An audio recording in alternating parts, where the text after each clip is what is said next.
En raison de circonstances particulières, ce JT sera un peu plus court. Il ne comporte au fond qu'un seul titre, un pays à dormir debout.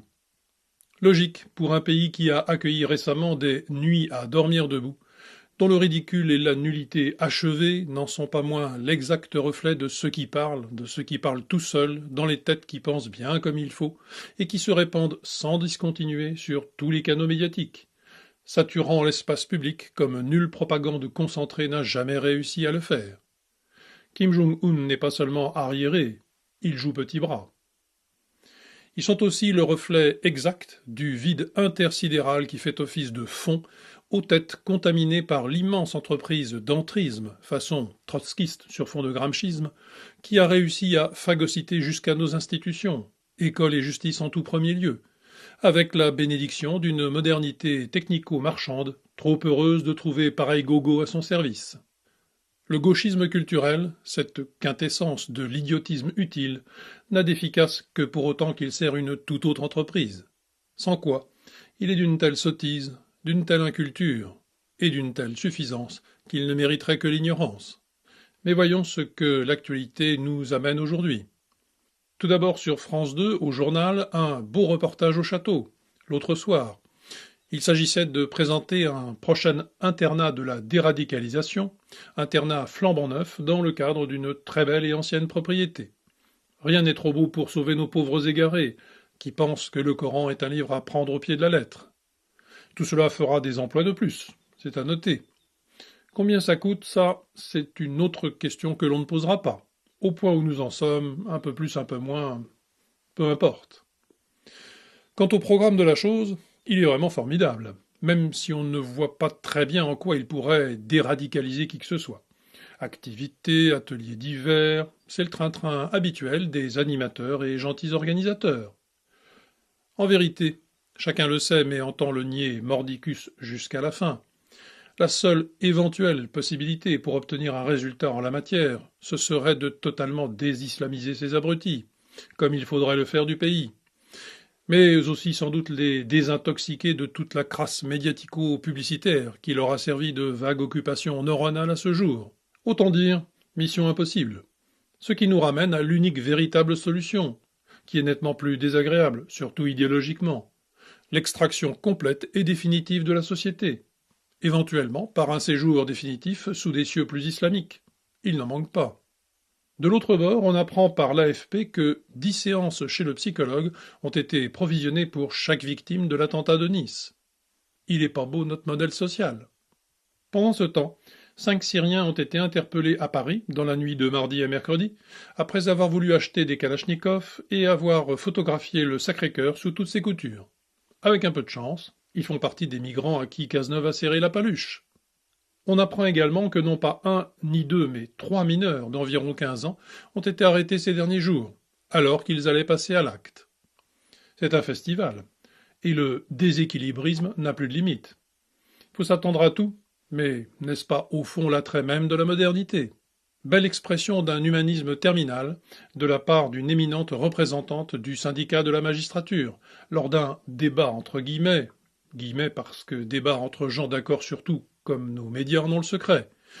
Débat qui commence d'ailleurs très fort, puisqu'on y affirme en introduction, dans l'assentiment général, que tous les terroristes sont des Français comme vous et moi, selon l'expression consacrée. À la question « Les maires possèdent-ils la liste des fichiers S qui résident dans leur commune ?» la syndicaliste répond, je cite, « Non, et heureusement, il faut quand même avoir conscience que la fiche S, si elle était connue, elle aurait des conséquences extrêmement fortes en termes de stigmatisation. Si parce qu'on est fiché S, on est exclu du dispositif de logements sociaux, et que c'est connu un peu partout, à l'école et dans tous les milieux de socialisation, qu'est-ce qu'on produit derrière en termes d'exclusion sociale ? » Fin de citation, je vous le demande. En effet, on n'y avait pas spontanément pensé. Comme quoi nous sommes incurables. Il est vrai qu'il faut choyer en notre sein ces individus acharnés à nous détruire, si possible par les pires moyens. Mais notre pays n'est pas le seul à marcher sur la tête. C'est un mouvement européen, diligenté par des élites supérieurement intelligentes à n'en pas douter. Allemagne, on apprend que des réfugiés allocataires partent en vacances dans le pays qu'ils ont fui.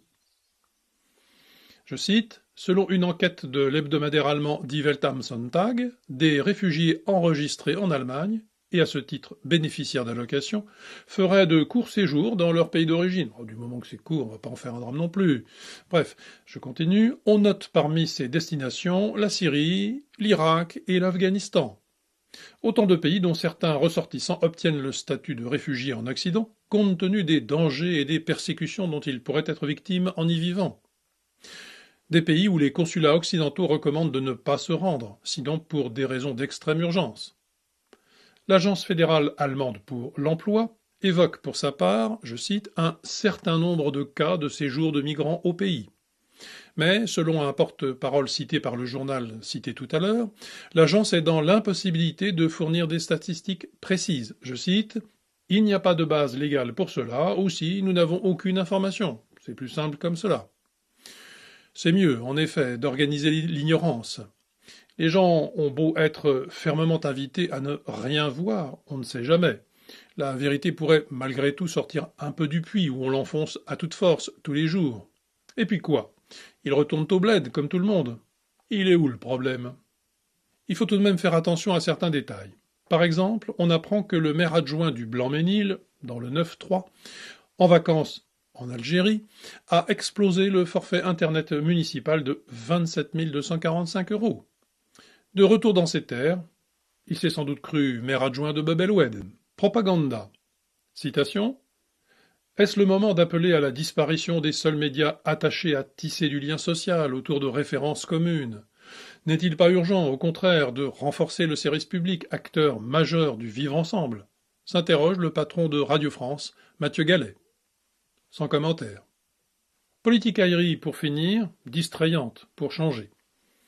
Bruno Le Maire, encore un qui a tout compris et qui prétend nous emmener vers les horizons merveilleux de la modernité mondiale que nous ne savons pas apprécier comme il faut, bref, qui souhaite enchanter notre corbillard à l'occasion de notre ultime voyage vers la déchetterie de l'histoire, un vrai vendeur de contrats d'obsèques, le fabuleux BLM, Bruno Le Maire, déclare ne pas aimer, je cite, le mot identité car ça enferme.